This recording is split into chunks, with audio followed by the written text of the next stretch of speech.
Our military spending dwarfs that of the rest of the world by a lot. Today, it's less the spending than the actual military activity that we'll focus on.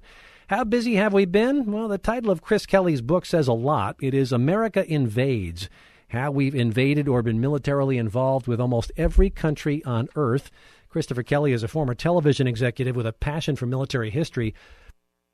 If you've ever admired the words on the bottom of a TV screen, you've probably been looking at a product of the Chiron Corporation, for which he was once board chair. Christopher's ancestors fought in many an American war. His secondary author, Stuart Laycock, worked in TV as well. Christopher, this really begins with another book Stuart Laycock wrote. Tell us about that.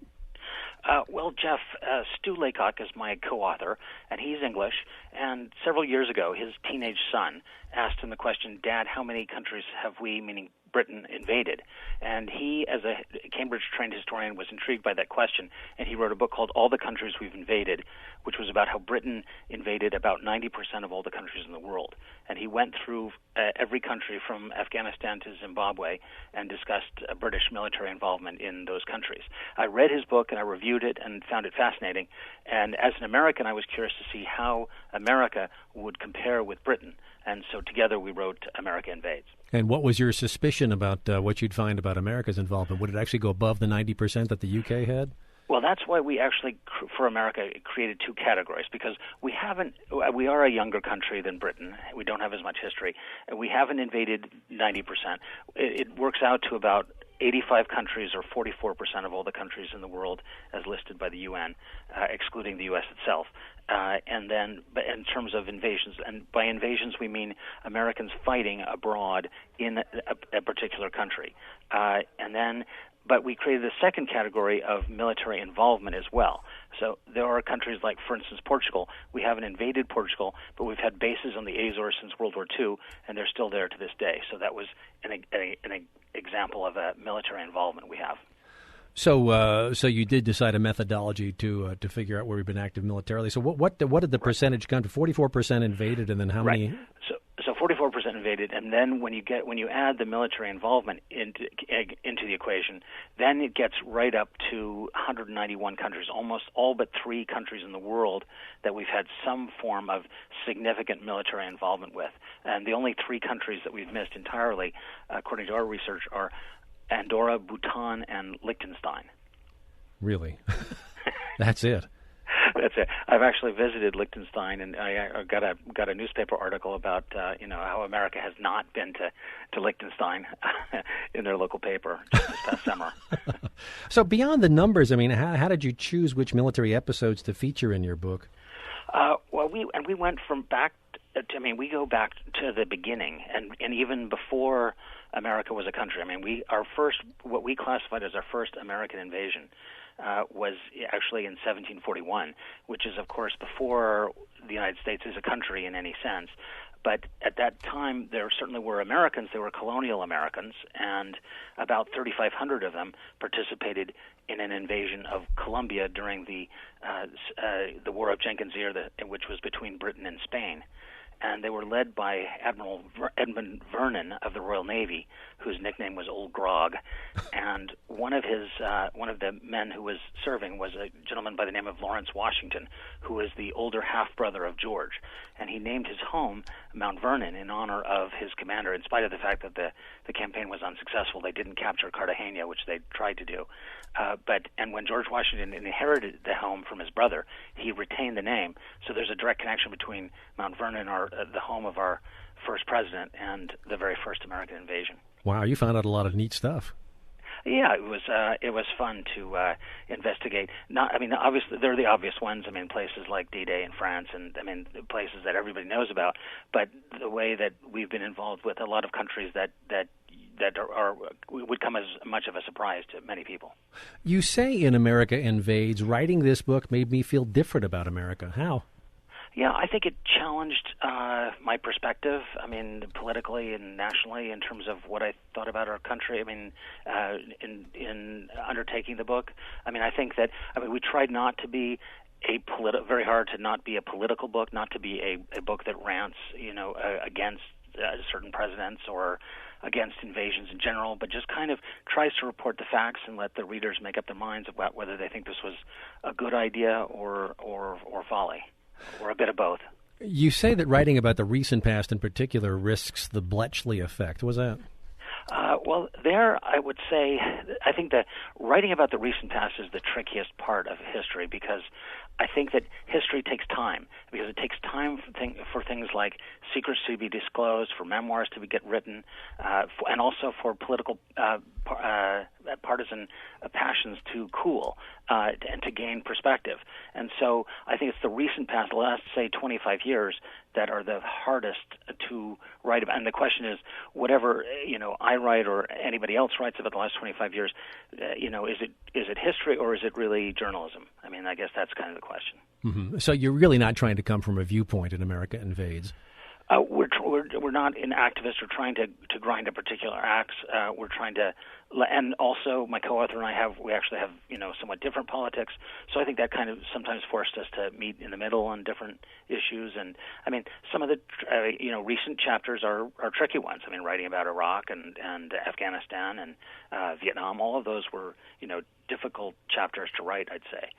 But we tried to do our best to present the facts. It is quite the encyclopedic book. I mean, that literally goes from A to Z. The book is called America Invades. Christopher Kelly is the author with Stuart Laycock.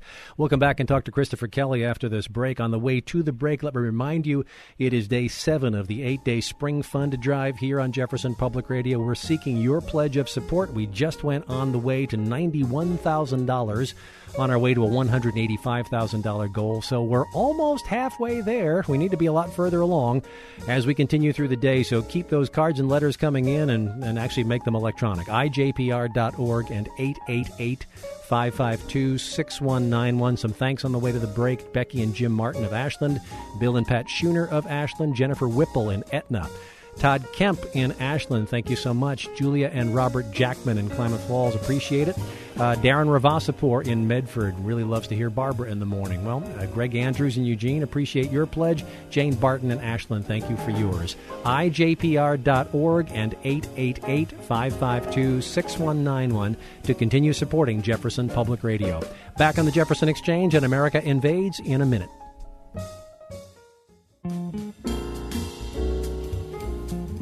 Back on the Jefferson Exchange on the news and information service of Jefferson Public Radio.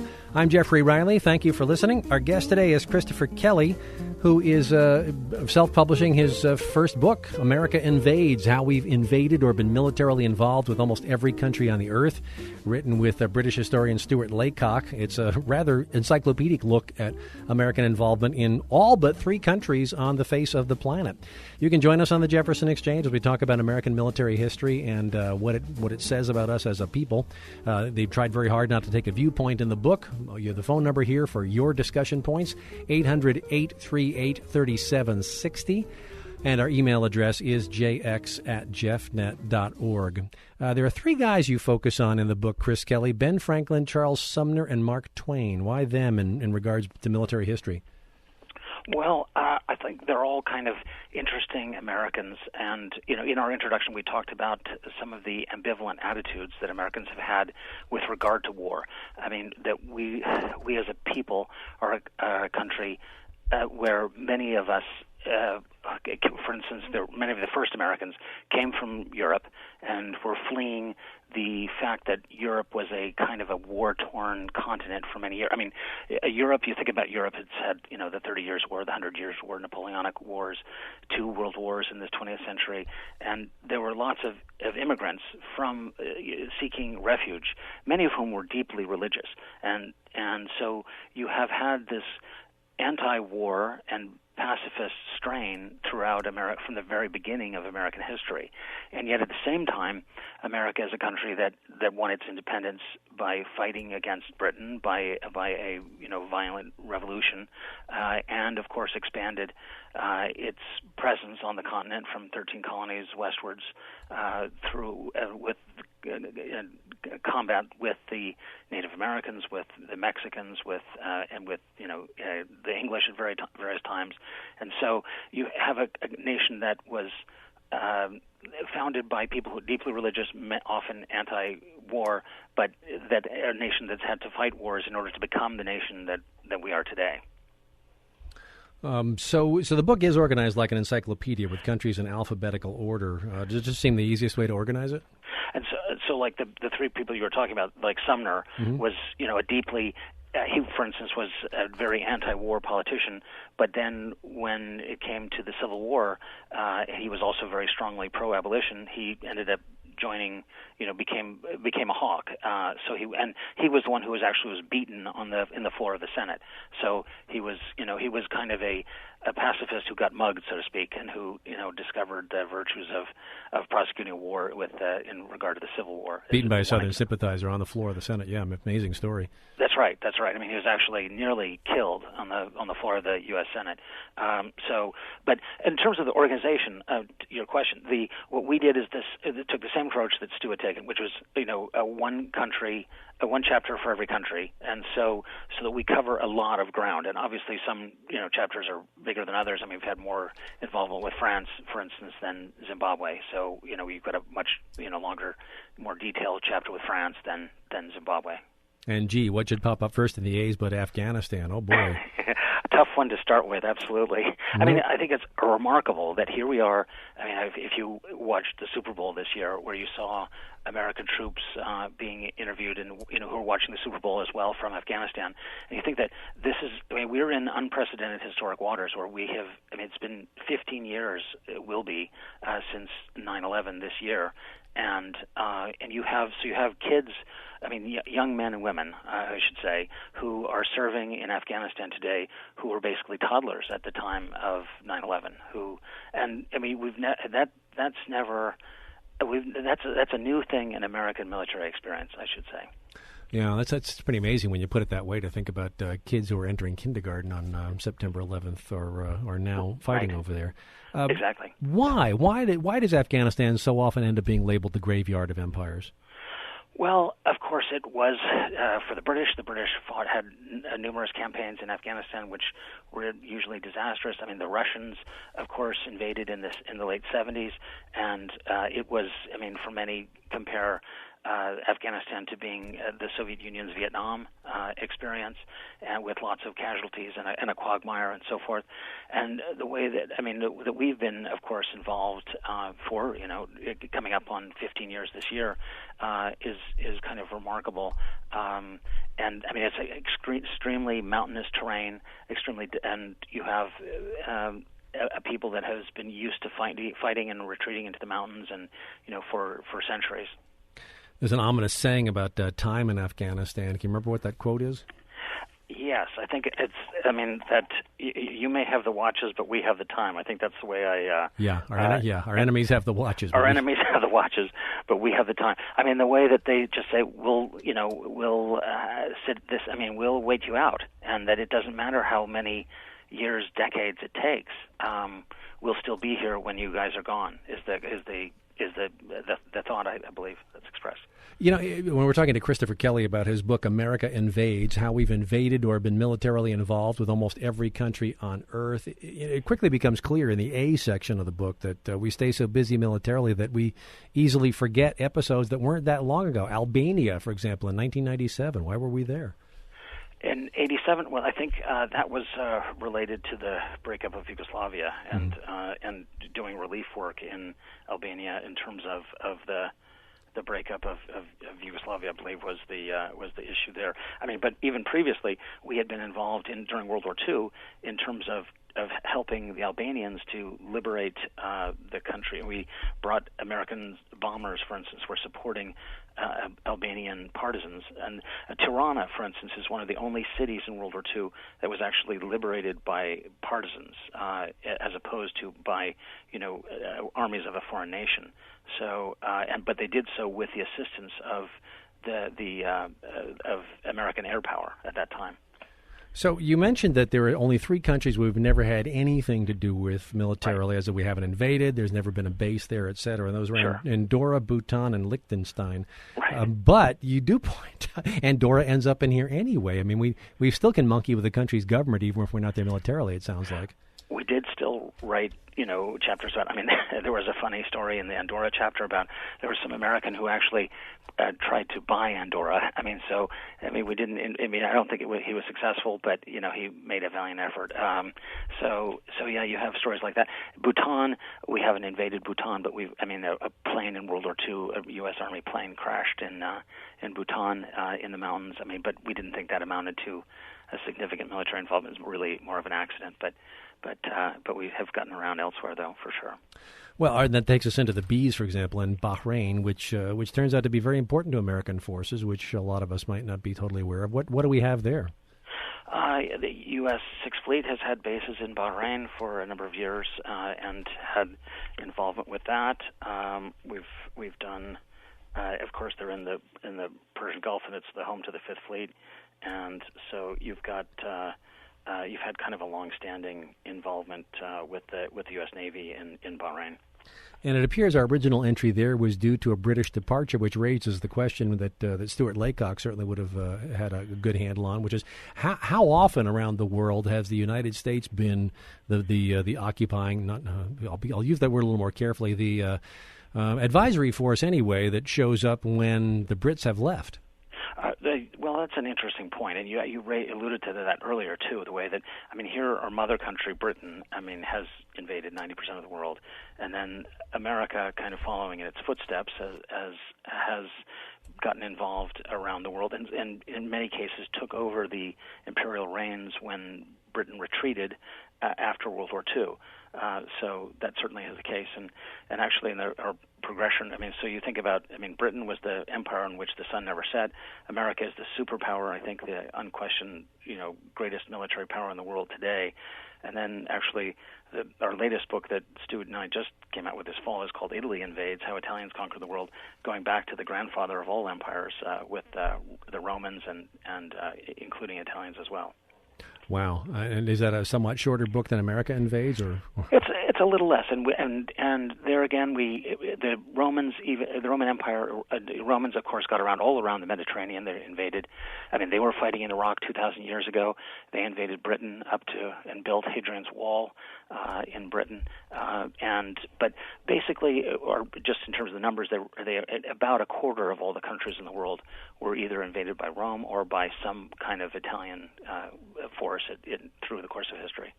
Wow, that's one of the things that makes these books so fascinating is the fact that these empires really have extended themselves far and wide.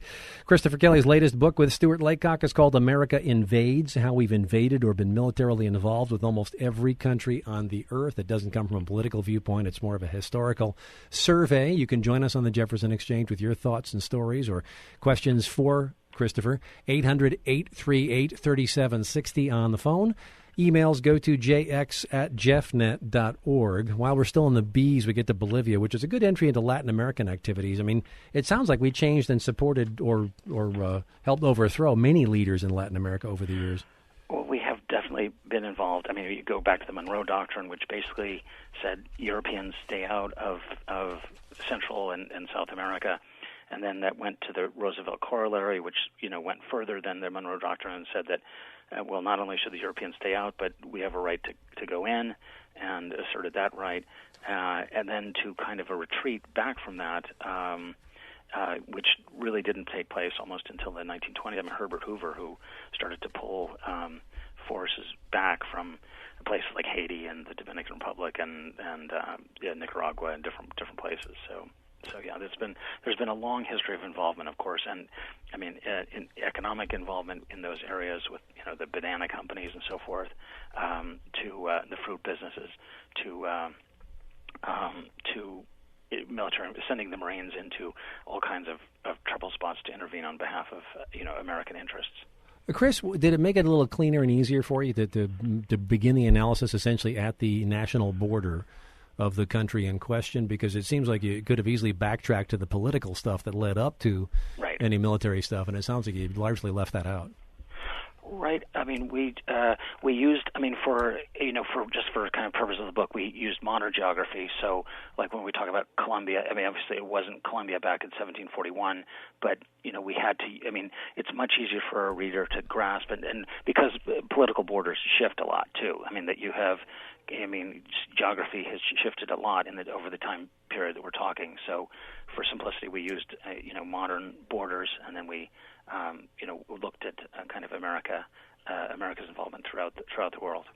There's a cycle I noticed you cited in some of your online entries about something you call OPAD, O-P-A-D, overconfident, painful lessons, adjustments, and decisive victory. Is that a pretty frequent American cycle?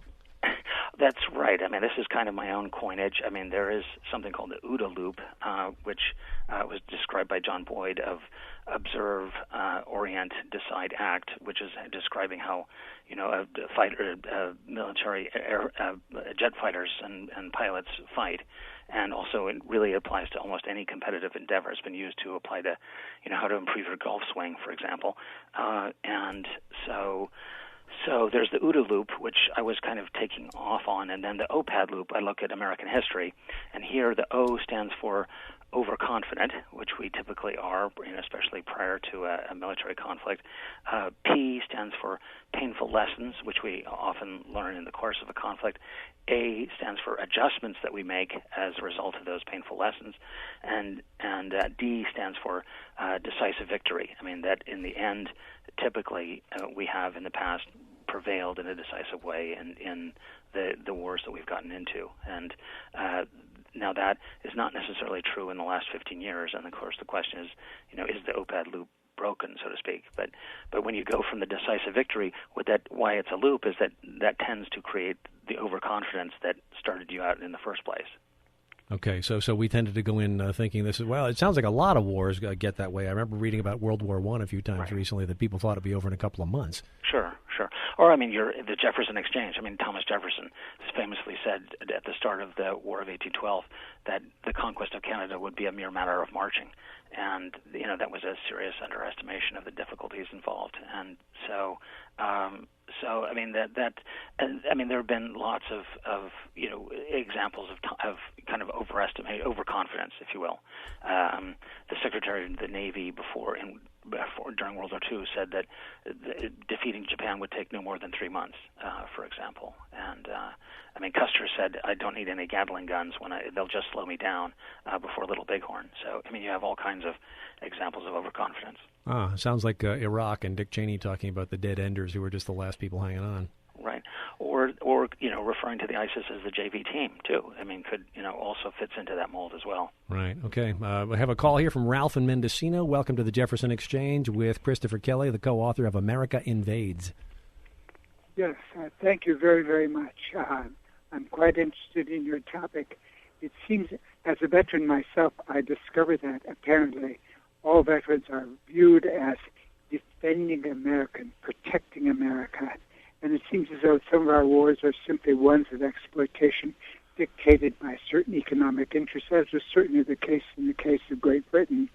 And I note, would welcome a comment in relationship to our non-draft situation, where all servers in the military are, in a sense, volunteers and perhaps could be viewed as mercenaries, and the fact that there's no grounds further for conscientious objection. And I'll take your response on the air. Okay, thanks for that, Ralph. Appreciate it. Well, first of all, say thank you for your service and for our country. And there certainly was a change. I mean, after Vietnam, when we went from a draft army to a volunteer army, and that radically changed the perception of the military in the United States, and modified. I mean, you had the enormous protests, obviously, during the Vietnam War that were, in large part due to the draft. I mean, the fact that it affected every male over the age of 18, in a certain age range. So, and that went away, and it was a reform that was done with the military. And, I mean, I don't know if I would call our Army mercenaries. I don't, I mean... I don't know if they get paid enough to be called mercenaries. I don't think they would probably agree to that description. But certainly there was a fundamental change in the way that not only were troops are retained and recruited, but also in the way that the media is handled as well. That came as a result of the experiences and the hard experiences in the Vietnam War. Much tighter control on the media, you mean? Absolutely. I mean, that you had, a much looser grip on them during Vietnam, which, afterwards you had this phenomenon of the embedded reporter and this, real attempt to control the media flow in terms of the news flow that in the kind of post-Vietnam era up to today. Much more to talk about with Christopher Kelly. His book is America Invades, How We've Invaded or Been Militarily Involved with Almost Every Country on the Earth. We'll get back to Christopher and take more of your phone calls and emails when we come back after this coming break. Right now, on the way to the break, I want to remind you it is day 7 of the 8-day Spring Fund Drive here on Jefferson Public Radio. We're seeking support to keep programs like the Jefferson Exchange on the air. We need pledges of financial support and large amounts because we stand just short of $92,000 right now, almost halfway to $185,000. So about 35 hours left and about half the total left to raise. So we have to have a monster day today and a monster day tomorrow. When we're getting the pledges rolling in, we need them just a little bit faster at ijpr.org and at 888-552-6191. Thanks to Lynn Danner in North Bend for your pledge of support. Laughing Stock LLC, based in Bonanza. Thank you to the Livingstons for that pledge. Steve and Susanna Sibalaki in Lakehead. Another one from Lakehead today. Good to hear you. Hillary Best and Alan Tomaszewski in Ashland. Thanks so much for your booster gift. Don Sheely in Reading. Thank you. And Nancy Spencer in Ashland want to thank you as well. Many more people to thank. We want to be able to add you to the list. IJPR.org and 888-552-6191. Back on the Exchange with Christopher Kelly and America Invades in 1 minute. Final segment on today's Jefferson Exchange. I'm Jeffrey Riley. Thank you for listening. Our guest today is Christopher Kelly. He is the co-author with British historian Stuart Laycock of the book America Invades, How We've Invaded or Been Militarily Involved with Almost Every Country on Earth. How complete is the list? Well, he could find 3 countries where there's been no military involvement or basing of any kind: Andorra, Bhutan, and Liechtenstein. That's it. The rest of the book is arranged as an encyclopedia in alphabetical order, and Andorra actually ends up in there anyway because of attempts to overthrow the leadership there. You can join us on the Jefferson Exchange with your comments, questions, and stories about American military action overseas. 800-838-3760 by phone, by email, jx@jeffnet.org. I shouldn't have said overseas because now we're getting into the C section of the book, and I have to ask about Canada. The obvious question, have we invaded? And you answer, of course we have. Yes, we have. And I actually have an ancestor actually 2 ancestors who were directly involved with invasions of Canada, one during the American Revolution and one who was at the Siege of Quebec, and I reproduced a photo of a letter from him, and his commanding officer was actually Benedict Arnold, who later became a traitor, of course, and went over to the British side. But it was his commanding officer at the time at the Siege of Quebec, and the letter's dated April 17, 1776. So my ancestor is basically asking to go back home to New York, where maybe it might be a little warmer, I suppose. So one ancestor invaded Quebec during the American Revolution, and then the other ancestor was in charge of the New York militia, whose name was also Van Rensselaer, Stephen Van Rensselaer, who during the War of 1812, and their main issue is that they didn't really want to cross the river into Canada because as a militia they perceived themselves to be defensive in nature and not offensive, and so the invasion of Canada was, and as I mentioned earlier with Jefferson, was not, of course, successful. Yeah, the Van Rensselaer family, very well connected in New York. I was just reading yesterday, unrelated to this, about Alexander Hamilton having some dealings with the Van Rensselaer family involving slavery. That's why I was looking for it. I wouldn't be surprised. Yeah, no, certainly they were involved heavily in New York State and landowners and politicians and generals and various things. But back to Canada and military action there. Sure. Then you also talk about Irish independence fighters in Canada? there were these things called the Fenian Raiders, which is something that I hadn't really come across until I was researching the book. But after the Civil War, after the U.S. Civil War, you had a lot of soldiers, and a lot of soldiers, when the demobilization after the war had ended, were trying to figure out what to do with their lives and were unemployed.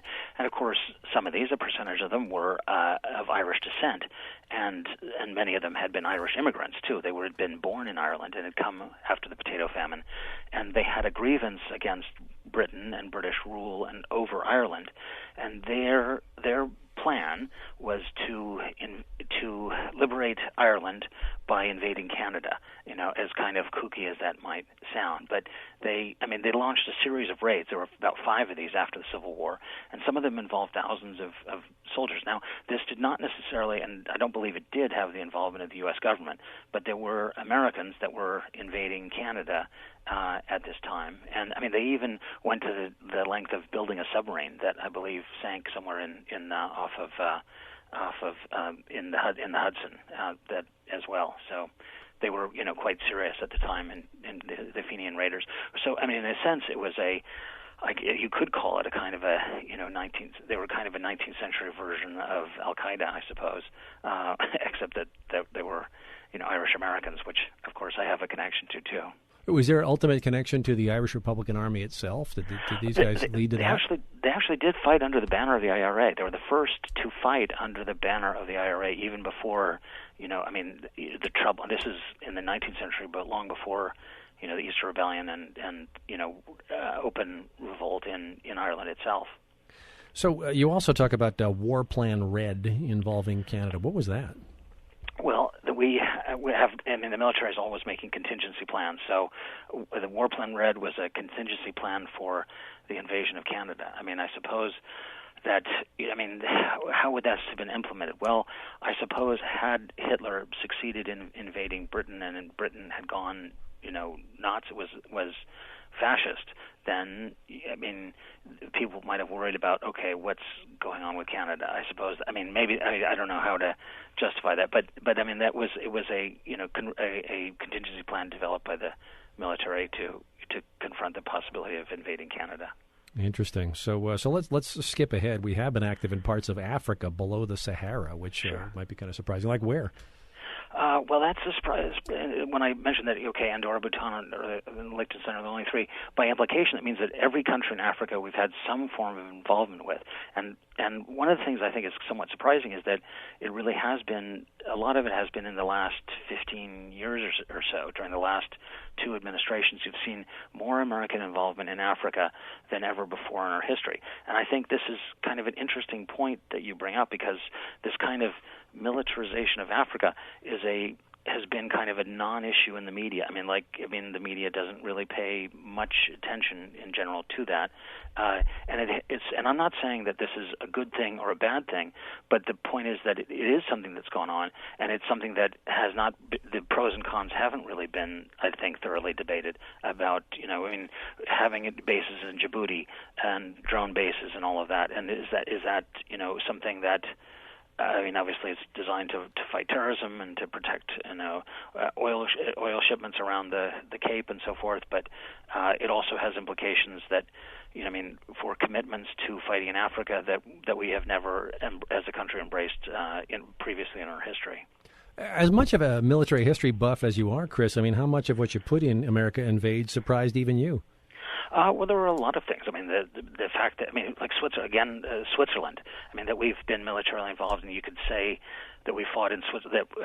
Bombers during World War II accidentally bombed Switzerland. It wasn't like we were deliberately trying to launch an attack on Switzerland. But from 30,000 feet at night, Germany and Switzerland can look pretty similar, and so there were incidents and there were some Swiss casualties, and so that's one example. That's surprising. Norway is another one. Norway, of course, is a close NATO ally, and you say, okay, we've never invaded Norway. Well, actually, Americans have fought in Norway. Major William Colby, who later became the head of the CIA, was an OSS officer who was paratrooped into Norway when it was occupied by the Germans in World War II, and he ended up fighting, blowing up bridges, and doing sabotage in Nazi-occupied Norway. So we actually have fought in places like Norway. I mentioned at the very, very beginning of the hour that we have had military action in China, in Russia. There were American troops in Russia in the red-white fighting that went on after the initial Russian Revolution that led ultimately to the Bolshevik Revolution. Now, China, we could go in a number of different directions, but I want to get in here the history of John Birch, for whom the society is named, because he comes up in the book here. Yeah, we did mention him in China. We've been involved with, going back to the Boxer Rebellion, a number of countries, including Americans, sent troops. The Italians had troops as well, as a matter of fact. With China, there's been involvement with, and then John Birch was an American soldier who was killed by the communists during the fighting between Mao and the nationalists, and he became kind of a martyr for the right, and of course the John Birch Society was named in honor of him. But he was a soldier, American soldier who was killed by the communists in China. You mentioned surprises like finding out that we'd accidentally dropped bombs on Switzerland. Is there any one event of all the ones that you studied up on and to put in the book that caused you to sigh and roll your eyes more than any other? You mentioned Russia. A lot of people are not aware that we fought in Russia, but we did. We also reproduced in the book a photograph of from Troy, Michigan, called the Polar Bear Memorial, because it was called the Polar Bear Expedition. A lot of them were from Michigan. They trained at Fort Kalamazoo in Michigan, and these were American soldiers that fought in Russia in places like Archangel in 1918 and 19, intervening at the end of the World War I into what was basically a Russian Civil War between the whites and the reds, and we actually put American troops under the command of a British commander. And Churchill said that the idea was to strangle the Bolshevik baby in its cradle, which, if that was the goal, it didn't quite work out that way. But because, of course, the Bolsheviks prevailed in that fight, and we ultimately withdrew. Are there some lessons you'd like our country to learn from the book America Invades? I think yes. I think there are. I think that a lot of people talk about the expense of the military, and you alluded to that earlier. That the military has been tremendously is tremendously expensive, but at the same time, I think that here we are in 2016. We're just 1 year after the conclusion, the 70th anniversary of the end of World War II, and Europe, as I mentioned, has been a very violent continent for many, many centuries. But in the last 70 years, there has, with the exception of the breakup of Yugoslavia, the former Yugoslavia, there has been general peace in Europe. And I think that part of that, the reason for that, has been American military involvement. I think that have mistakes been made? Sure, there have been tragedies. There's been our share of that too. But at the same time, things like D-Day and the liberation of the camps in World War II, the concentration camps, were shining hours in our military history, and that the world would be much darker had we not participated in those invasions. And the military involvement that's followed afterwards has, to some extent, I think, helped to buy a peace, and ultimately that peace is that paying for the military to maintain peace is a lot cheaper than paying for war. Well, we certainly learn a lot in the book. It's called America Invades, How We've Invaded or Been Militarily Involved with Almost Every Country on Earth. Christopher Kelly is the principal author with Stuart Laycock. Christopher, thanks so much for joining us today on the Jefferson Exchange. Great. Thank you very much. Appreciate it. All right. Take care.